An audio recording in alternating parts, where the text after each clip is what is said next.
Good afternoon. My name is Zach Thompson. I'm the Clay County Prosecutor. I am joined by Chief Greg Dole of the Excelsior Springs Police Department, Sergeant Chris Johnson of the Clay County Sheriff's Department, Captain Nathan Mulch of the Liberty Police Department, Captain Carl and Tammy Hink with the Clay County Prosecutor's Office. I want to begin by saying that the charge of an offense is not evidence of guilt, and the defendants are presumed innocent until found guilty in a court of law. It goes out to the victims and the families in this case. Today, the Clay County Grand Jury indicted Timothy Haslett Jr. on 10 felony counts.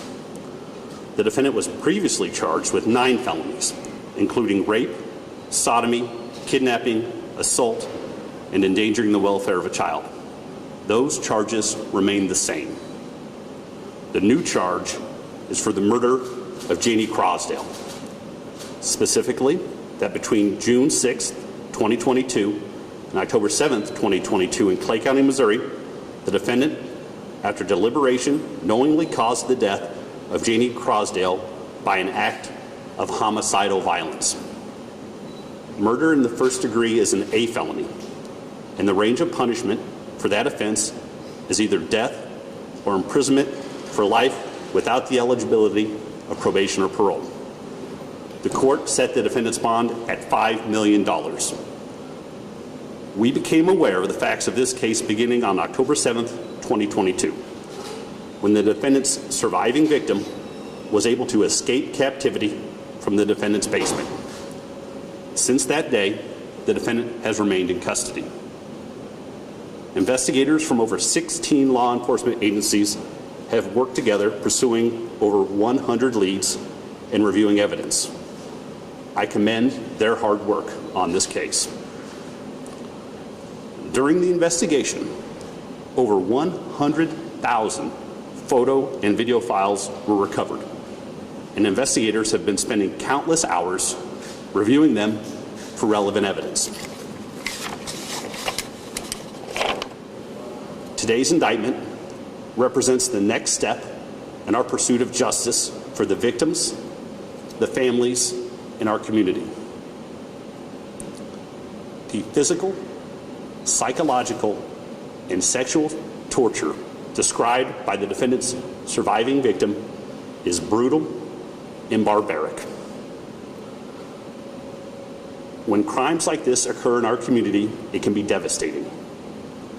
So I want the citizens of Clay County to know that the men and women of the Clay County Prosecutor's Office are working hard inside and outside the courtroom and doing everything we can to keep them safe and deliver justice. Our work continues. And I would urge anyone who knows anything about this case to contact the Excelsior Springs Police Department. With that being said, and understanding this is an open and pending case, I will answer a few questions.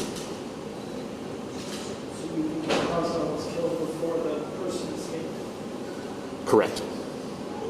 And do you think there are other victims, like the witness stated, that Timothy had told them that there were multiple people that he killed previous to the escape? Right. So today's indictment represents all available charges with the facts and evidence available to us. Right. The surviving victim did mention that the defendant stated he had killed 2 people, but today's charges represent everything we can charge with the available evidence. It's one additional charge, more than the 9 that already existed. Correct. The 9 original charges are the same.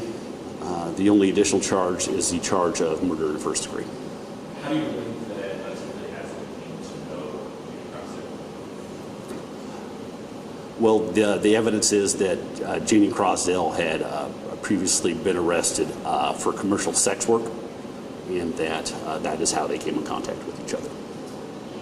But I want to say to your question, right?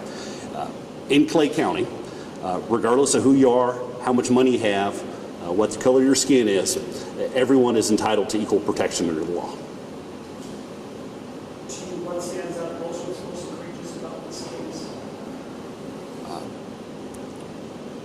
So my goal in this case, like every other case, right, is to find justice inside the courtroom. So I will save all those comments in the presentation of that type of evidence for Clay County Court. Mr. Haslett suspected of any other crimes of violence at this time? Well, so the probable cause statement indicates, right, that he had told his surviving victim that he had taken the life of 2 previous people, right? The charge we have right now for murder from Jaynie Crosdale represents all available charges that is possible considering the facts and evidence we have. Can you clarify the probable cause statement described Ms. Crosdale being some kind of projectile? And exactly where was she shot, and what does that mean in everyday terms? So the autopsy done indicated that there was perimortem wounds, which means at or near the time of death, right? They described those as high impact. There is evidence that the barrel where Ms. Crosdale's remains were found, that it was shot. There appears to be a bullet hole in the barrel. You think she was shot in the barrel, possibly? Well, the evidence indicates, right, that her remains showed impact wounds consistent with a gunshot.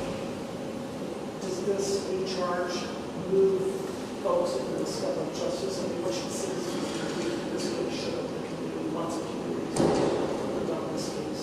A lot more justice. I think the takeaway from this case is the fact that law enforcement officers from over 16 different agencies worked together, spent countless hours investigating this case, and were able to bring the next step for justice for the victims, the families, and our community.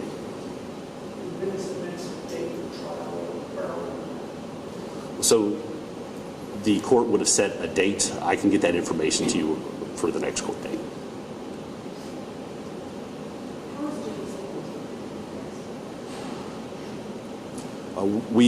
Our victim advocate has been in communication with Ms. Crosdale's family. I don't want to speculate as to what their emotional state is at this point. If there's time for just one point, what's the main thing you want people to hear when you hear about these egregious offenses and charges? I think that the takeaway, right, is that law enforcement agencies in Clay County, the Clay County Prosecutor's Office will work hard to protect you, and it doesn't matter where you come from or how much money you have in the bank or what your job is. You deserve equal protection under the law. It's me. I know you had originally said already that you told the surviving victim about taking the life of another person. Are there any leads on whether there actually are actual victims at this time, though? So this remains an open investigation. To that point, I would ask anybody with any kind of information about the case, please reach out to law enforcement and share that information, but it remains an active investigation. And you're able to connect Haslett to Ms. Crosdale through DNA evidence as well? Well, so Ms. Crosdale appears on a still image taken from Mr. Haslett's electronic device, showing her inside his basement. An SD card depicting individuals connected to Ms. Crosdale was found inside his house, and he made statements to the surviving victim that he'd taken someone else's life. And Ms. Crosdale was also found in a blue barrel of the same manufacturer as the ones found at the defendant's house. Were there any other besides the surviving victim and Ms. Crosdale people shown inside his basement? So this remains an open investigation, right? So, but I can say that the indictment today represents all available charges relevant to the facts and evidence we have today. All right, if there are no more questions, I thank everyone for their time.